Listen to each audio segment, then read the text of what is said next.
Si le déploiement probable de Wagner au Mali est salué par une partie de la population malienne, sur la scène régionale et internationale, elle continue de cristalliser les relations entre Bamako, Niamey et Paris. Autre sujet qui fâche, c'est la prorogation de la transition. Y a-t-il un accord entre Bamako et Wagner?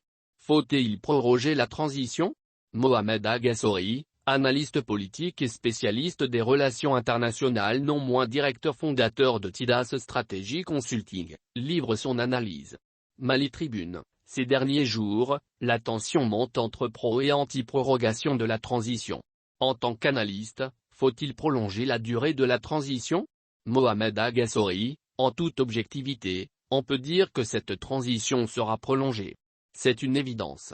On ne peut pas dire également que le temps imparti n'était pas suffisant, mais je dirais qu'il a été utilisé à mauvais escient. Nous sommes à 5-6 mois des échéances, jusque-là, il n'y a pas eu d'avancée majeure et le travail préalable.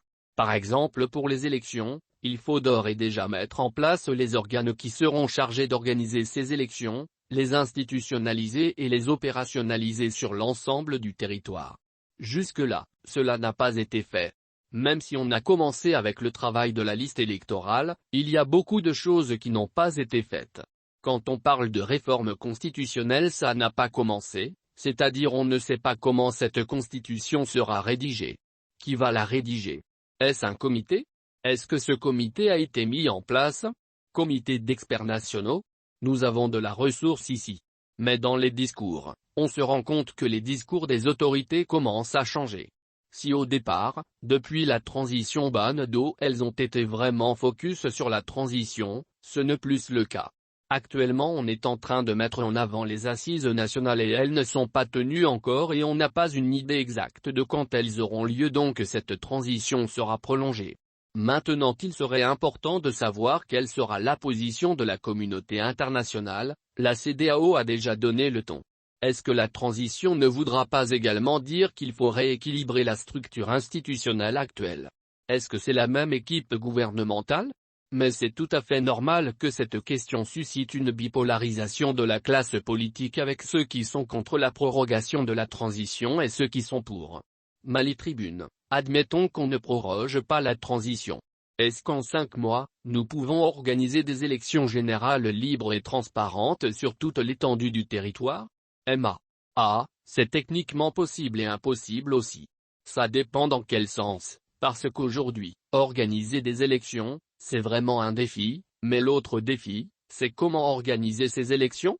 Malheureusement, avec le débat qu'il y a actuellement, c'est vraiment autour de qui va organiser les élections? Et on se rend compte qu'une grande partie de la classe politique avec les partis très importants, nous avons la coalition des partis et coordination politique pour une transition réussie qui regroupe les grands partis du pays qui sont contre l'organisation des élections par un organe unique de gestion des élections. Pour moi, si cette question était tranchée, on pouvait se prononcer si oui ou pas on pourrait organiser des élections en 5 mois. Mais maintenant si on n'a pas tous ces détails, il est très difficile de se prononcer là-dessus. Mali Tribune. Que pensez-vous de l'arrivée probable de la société privée russe Wagner au Mali? Pour moi, ça reste dans le cadre d'une rumeur. Parce que depuis quelques mois, quelques années, on parle de l'intervention de la Russie au Mali.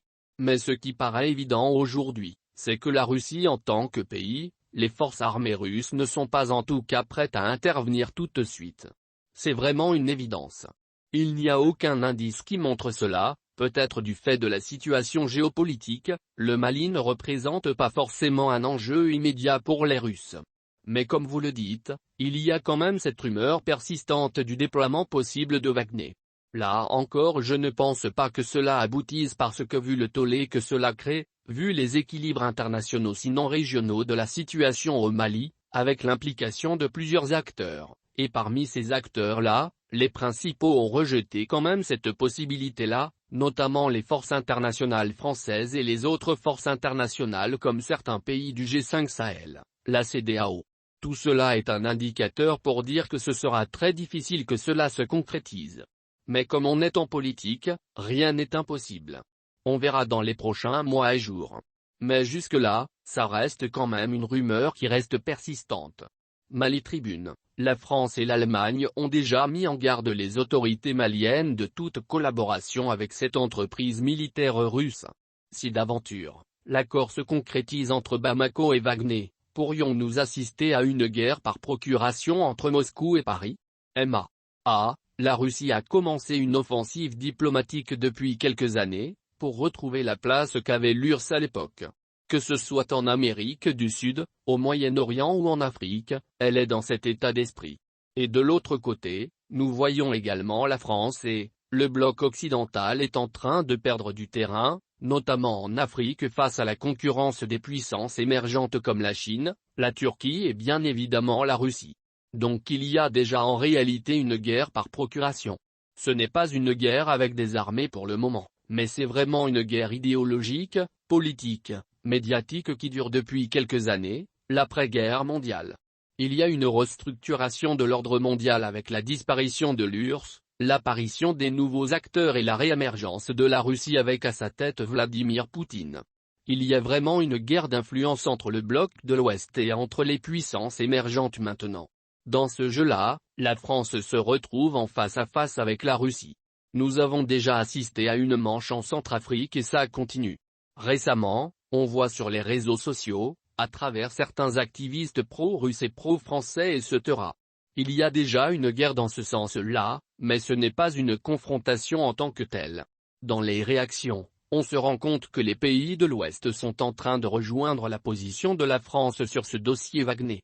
Il y a eu des déclarations similaires des différents pays européens, même si pour l'instant, les Américains ne se sont pas prononcés de façon publique et officielle sur la question, mais on sent quand même que le bloc occidental a la même vision sur ce que représente cette utilisation possible de Wagner qui a déjà été rapportée sur certains théâtres d'opérations comme en Syrie, en Centrafrique, en Ukraine où il y avait toujours cette confrontation entre les Russes et les Occidentaux. Cette guerre entre Paris et Moscou, Paris entouré des pays de l'Ouest, est déjà en cours et ce qui se joue va au-delà uniquement de Paris. C'est tout le modèle occidental qui connaît un revers. Quand on regarde ce qui se passe en Afghanistan, en Libye, en Syrie, en Centrafrique et au Mali aujourd'hui, c'est le modèle occidental même qui est défié par les puissances émergentes comme la Chine, la Turquie. Mali Tribune, le ministre nigérien des Affaires étrangères a mis en garde les autorités maliennes de l'arrivée des mercenaires qui viennent dégrader la situation sécuritaire dans l'espace CEDEAO. Ces propos ont créé une onde de choc jusqu'à la primature. Comment expliquer de tels propos venant d'un pays frère? Aujourd'hui, la situation au Mali a un impact immédiat sur les pays voisins. Toute décision prise au Mali aura forcément des conséquences sur les pays du champ.